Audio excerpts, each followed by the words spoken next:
পরে সৃষ্টি কইরা রাইকা দিছেন বেহেশতের ভিতরে, গন্ধম খাইতে নিষেধ করলো আল্লাহ ফরুয়ারে।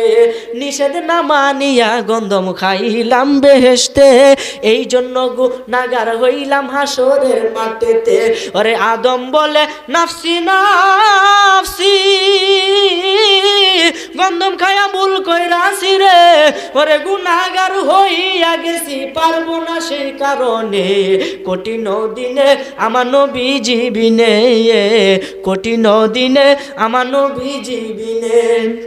আদম বলে আমি পাপী বড়ই গুনাহগার, আমার কি আর সাধ্য আছে করিতে উদ্ধার।